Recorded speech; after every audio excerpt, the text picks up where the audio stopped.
తెలంగాణలో book politics pink book అని చెప్పిన కవిత నేడు ఆరెంజ్ బుక్ తెరపైకి తీసుకొచ్చిన ఈటల. తెలంగాణలో ఓవైపు ఎండలు మండుతున్నాయి, మరోవైపు పాలిటిక్స్ కూడా అంతే హాట్గా సాగుతున్నాయి. ప్రస్తుతం రాష్ట్రంలో బుక్ పాలిటిక్స్ ట్రెండ్ నడుస్తుంది. మనందరికీ తెలిసింది కదా, రెడ్ బుక్ తీసుకొచ్చి నారా లోకేష్ ఎంత అలచల్ చేసిండో. ఇప్పుడు పింక్ బుక్ తీసుకొస్తున్నాము. ఇక గవర్నమెంట్ చేసే తప్పులు, రేవంత్ రెడ్డి యొక్క అన్యాయాలు, ఆగడాలన్నీ కూడా ఇందులో నోట్ చేసుకుంటాం. ఖచ్చితంగా మేము అధికారంలోకి వచ్చిన తర్వాత తిరిగి చెల్లిస్తామని చెప్తా ఉన్నారు. కానీ అమ్మ కవితమ్మ గారు ఒక మాట అనుకుందాం, మీరు ఎన్ని బుక్కులు తెచ్చుకోవాలి? మీరు ఒక 1 కోటి బుక్కులు కొన్నా సరిపోవు కదా. ఈ యొక్క కాంగ్రెస్ ప్రభుత్వంలో ఈ ఏడాది కాలం ముచ్చటే చెప్తున్నా, మళ్ళీ ఇక 4 ఏళ్ళు ముందటికి పోవట్లే. వీళ్ళు చేసే అరాచకాలు, వీళ్ళు చేసే అన్యాయాలు, లేకపోతే వీళ్ళు చేసే తప్పులు నోట్ చేసుకోవాలంటే 1 కోటి బుక్కులు కొన్నా కూడా సరిపోవు. ఒక్క బుక్ పట్టుకుంటే ఏం సరిపోతుంది చెప్పండి? ఒకటా రెండా? అసలు ఈ బుక్కులలో మీరు నింపడానికి వాళ్ళు ఇచ్చిన మాటలు, ఏదైతే మాట ఇచ్చి కాంగ్రెస్ ప్రభుత్వం తప్పిందో అవి నోట్ చేసుకోనికే సరిపోదు ఆ బుక్. ఇక అరాచకాలు, అన్యాయాలు అవన్నీ ఏడ రాస్తారు? ఎవరికి రుణమాఫీ అందలే, ఆటో కార్మికులకు న్యాయం జరగలే, మహిళలకు డబ్బులు రాలే 2500, వీళ్ళు తులం బంగారం ఇయ్యలే, అనుకున్నట్టు రైతు బంధుకు వాడలే, ఏమీ జరగలే.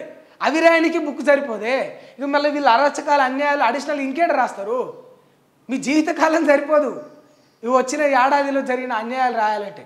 అంటే అంత అధ్వానమైన పరిస్థితి, అంత అన్యాయాలు జరిగినాయి. జరగలేదంటే నిజంగా జరిగినాయి. వచ్చిన ఈ 1.5 ఇయర్లోనే గింత జరిగితే ఇంకా ఏడాదిన్నర కూడా కాలే. ఏడాది మీద 4 నెలలు ఏమో అవుతా ఉన్నది. వచ్చి 14 నెలలు ఏమో అవుతా ఉన్నది. 14 నెలల్లో గింత చేసేస్తే ఇంకో 4 ఏళ్ళు, ఇంకో 3.5 ఏళ్ళు టైం ఉన్నది వీళ్ళకు.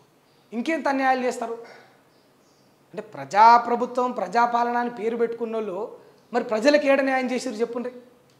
ప్రజలకు ఏడ న్యాయం చేసిండ్రు? వీళ్ళ బుక్ ముచ్చట పక్కన పెడదాం. వీళ్ళు పట్టుకునే పింకు ముచ్చట, ఈ పింకు బుక్ ముచ్చట, ఇక మరి బీజేపీ వాళ్ళు తీసుకునే ఆరెంజ్ బుక్ ముచ్చట పక్కన పెడితే ఈ కాంగ్రెస్ ప్రజాపాలన గురించే మాట్లాడుకుందాం. మంత్రులు ఎవరు ప్రజలకు అందుబాటులో ఉన్నారు? ఎంతమంది ప్రజల యొక్క సమస్యలు తీర్చిండ్రు? గతంలో ఒక వీడియో కూడా బాగా వైరల్ అయింది. కేసీఆర్ని కలవనికి పోయినప్పుడే అనుకుంటా, రేవంత్ రెడ్డి గారు ఆయన హాస్పిటల్లో ఉన్నప్పుడు పోయినప్పుడే అనుకుంటా, ఒక మహిళ వచ్చింది, రేవంత్ అన్న అన్నది. అని పిలువంగానే ఏదో 10 మంది ఉన్నారు, మీడియా అంతా ఫోకస్ చేసింది, ఆమె ఏదో సమస్య అన్నది.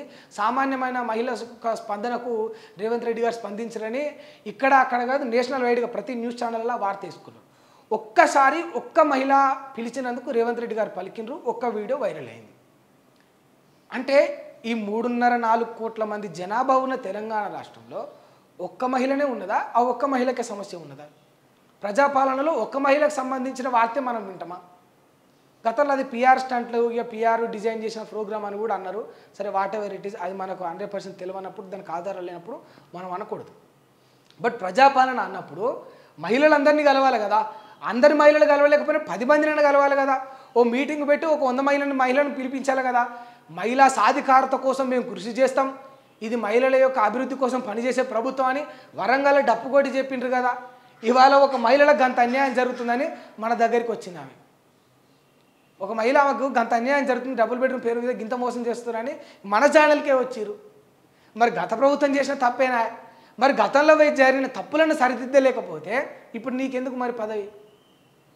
దయచేసి ఈ రెడ్ బుక్ ఏదో వర్కౌట్ అవుతట్టున్నది. దయచేసి రేవంత్ రెడ్డి గారు జాగ్రత్తలు తీసుకొని ఈ రెడ్ బుక్కు మరి పని ఎక్కువ చెప్పకుండా పని చేయాలని చూస్తా ఉన్నాం.